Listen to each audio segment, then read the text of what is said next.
दोस्तों वीडियो की शुरुआत में ही मैं आपसे माफ़ी मांगना चाहूँगा कि शायद आपको लगता होगा कि आजकल मैं रोज़ अरविंद केजरीवाल या आम आदमी पार्टी को लेकर वीडियो बनाता हूँ। ज़्यादा वीडियो आजकल दिल्ली चुनाव को लेकर आम आदमी पार्टी या अरविंद केजरीवाल को लेकर मैं बनाता हूँ। पर सच कहूँ तो मुझे भी लगता है कि मैं किसी और राजनीतिक मुद्दे पर, किसी और राजनीतिक विषय पर वीडियो बनाऊँ। पर क्या कर रहे दोस्तों, आप ही बताइए कि आजकल दिल्ली चुनाव को लेकर रोज की बात है कि रोज अरविंद केजरीवाल का एक नया झूठ सामने आता है। रोज एक नई स्क्रिप्ट पर अरविंद केजरीवाल झूठ बोलते हैं, नौटंकी करते हैं, ड्रामा करते हैं, एक लंबी चौड़ी कहानी सुनाते हैं और दिल्ली की जनता को, साथ साथ देश की जनता को बेवकूफ़ बनाने की कोशिश करते हैं। जैसे हाल ही में हुआ, करीब 1 या 2 दिन पहले की बात होगी, जब अरविंद केजरीवाल एक जाने माने पत्रकार और यूट्यूबर के पॉडकास्ट में थे और यहाँ पर फिर एक बार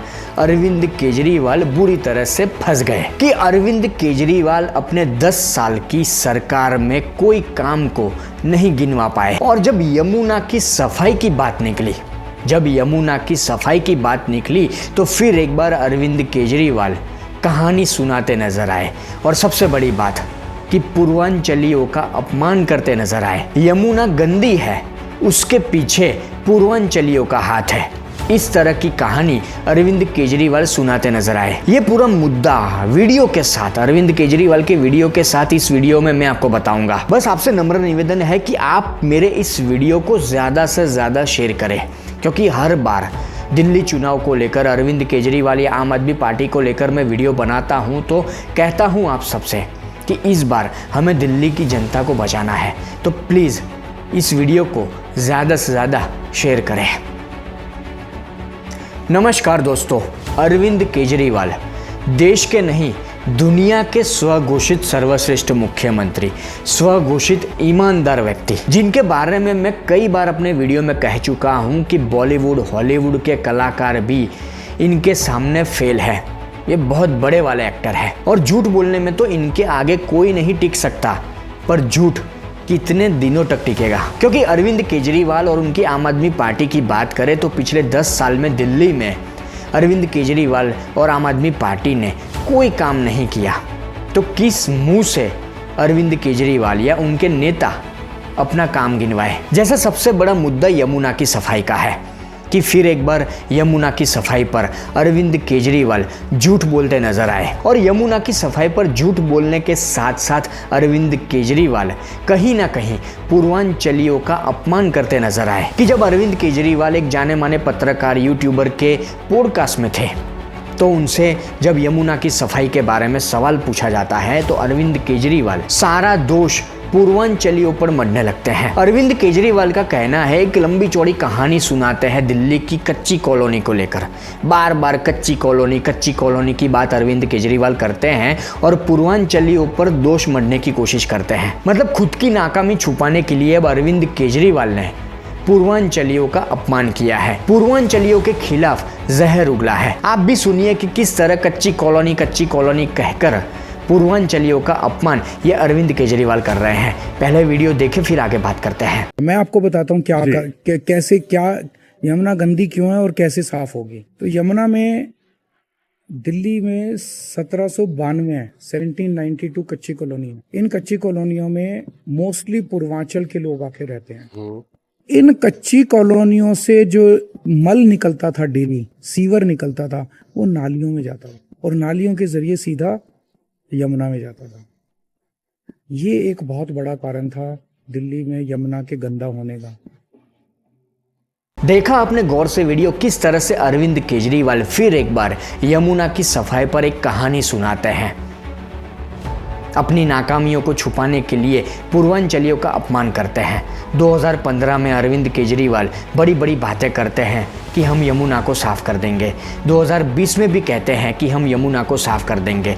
2022 में तो ये कहते हैं अरविंद केजरीवाल कि 2025 तक अगर यमुना साफ नहीं होती तो मुझे वोट मत देना। 5 साल में यमुना को इतना खूबसूरत बना देंगे कि आप अपने बच्चों के साथ पिकनिक मनाने के लिए यमुना के तट पर जाना शुरू करेंगे। 5 साल खत्म होने से पहले ये हमारा पूरा कमिटमेंट है कि यमुना को पूरी तरह साफ कर देंगे।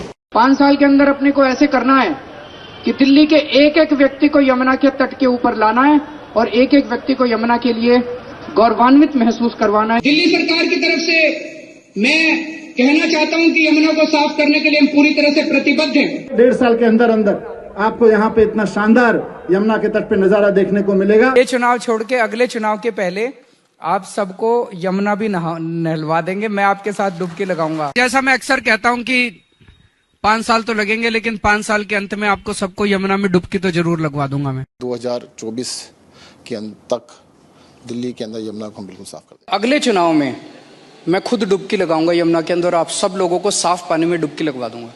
नहीं तो वोट मत देना मेरे को। मैंने 10 बार दिल्ली में बोला है कि अगर मैं 2025 तक यमुना साफ मत करूं, अगली बार मेरे को वोट मत देना। अगले चुनाव के पहले आपके साथ यमुना में डुबकी लगाऊंगा। 1.5 से 2 साल के अंदर यमुना को हम पूरी तरह से साफ कर देंगे। डेडलाइन अब 27 है, 26 एंड या 27। और आज जब पॉडकास्ट में एक पत्रकार यूट्यूबर यमुना की सफाई को लेकर अरविंद केजरीवाल से कुछ सवाल करता है तो अरविंद केजरीवाल बड़ी बेशर्मी से पूर्वांचलियों का अपमान कर देते हैं, सारा दोष उन पर मर देते हैं। और बात सिर्फ यहाँ पर नहीं रुकती है। इसी पॉडकास्ट में अरविंद केजरीवाल को कई और सवाल पूछे जाते हैं दिल्ली के कामकाज को लेकर कि 10 साल में अरविंद केजरीवाल ने दिल्ली में क्या किया, जिसमें मोहल्ला क्लिनिक की भी बात होती है। देखिए ये वीडियो कि अरविंद केजरीवाल किस तरह से खांस रहे हैं, टेंशन में आ गए हैं, डर गए हैं कि मैं क्या जवाब दूं, कैसे जवाब देंगे, काम किया होगा तो ना जवाब देंगे। एक सवाल ये आता है, जैसे आतिशी जी का मैं एक इंटरव्यू देख रहा था, शी सेड कि आई नेवर वेंट टू मोहल्ला क्लिनिक। राघव जी की आंख का ऑपरेशन लंदन में हुआ। 1 मिनट, सत्येंद्र जी बीच में मैक्स में गए थे। आपने एक स्टेटमेंट दिया था कि हमने इतना हाई क्वालिटी बना दी है कि अपोलो मैक्स में जाने की जरूरत नहीं पड़ेगी। यमुना सर एक टॉपिक था जिसपे रिपोर्ट आई कि तकरीबन 7,000 करोड़ रुपए 2023 तक खर्च हो गए थे। गलत वो रिपोर्ट वगैरह सारी पता नहीं कौन देता आपको। यमुना का मैं बता देता हूँ, यमुना गंदी क्यों है, यमुना मैली क्यों है। यमुना पैसे खर्च नहीं हुए 7,000 करोड़? नहीं, कोई नहीं, 7,000 करोड़ खर्च हुए। कहाँ खर्च हुए? दिल्ली पॉल्यूशन डिपार्टमेंट की तरफ से ये डेटा दिया गया था। कहाँ खर्च हुए हैं? यमुना को लेकर कहाँ खर्च हुए हैं? अब वो तो आप लोग बताओगे, पैसे आप लोग के पास गए होंगे। नहीं, मैं हमारी जेब में गए होंगे। अब वो तो आप बताओ। आतिशी क्राउड फंडिंग कर रही है, सौरभ लोगों से चंदा मांग रहा है, गोपाल राय हाथ फैला के बैठा है, हमारे पास चुनाव लड़ने को पैसा नहीं है और आप आरोप लगा दे तो 7,000 करोड़ खा गए हम। ये गलत रिपोर्ट है। सही रिपोर्ट है। मैं पूछ रहा हूँ सवाल। आपको भी तो दिमाग लगाना चाहिए यार। दे हिंदू से लेकर देश के सारे अखबारों में खबर छपी सर। क्या किसे 7,000 करोड़ 2023 तक यमुना को लेकर जो पैसा बजट दिया गया था 7,000 करोड़। हाँ, तो ये आपको लगता है, मुझे नहीं पता रिपोर्ट क्या थी, रिपोर्ट में पढ़ूंगा तो उसकी डिटेल्स, पर 7,000 करोड़ केजरीवाल खा गया, ये सही है? नहीं, ये खा नहीं गया, इतना खर्च हुआ। कहाँ खर्च हुआ? अब ये तो आप लोग बताओ, सरकार आपकी है। अपने को यमुना साफ करनी है, यमुना नदी भी साफ करनी है। मैं अब थोड़ी बहुत पॉलिटिक्स तो समझने लगा। यमुना पे वोट नहीं मिलेंगे। अच्छा, देखा आपने वीडियो, एक सवाल का जवाब भी अरविंद केजरीवाल के पास नहीं है। आप ये पूरा पॉडकास्ट भी देख सकते हैं यूट्यूब पर। अरविंद केजरीवाल के पास पत्रकार के एक सवाल का जवाब भी ठीक तरह से नहीं था। जब पत्रकार या यूट्यूबर अपने पॉडकास्ट में अरविंद केजरीवाल को सवाल पूछता है तो अरविंद केजरीवाल वही बड़ी बड़ी बातें करते हैं, एक बड़ी वाली एक्टिंग करते हैं, अच्छी वाली एक्टिंग, पर सही जवाब अरविंद केजरीवाल के पास नहीं होता, नहीं होता, नहीं होता। बस अब दिल्ली की जनता को तय करना है कि उनको क्या करना है। मैं अपने पिछले वीडियो में ही कह चुका हूँ कि वोट देने से पहले 1 बार नहीं, 2 बार नहीं, 5 बार नहीं, 100 बार सोचिएगा कि अगर गलती से आपका वोट अरविंद केजरीवाल के खाते में चला गया तो अगले 5 साल जो होंगे वो तो हम दिल्ली के लिए सोच भी नहीं सकते।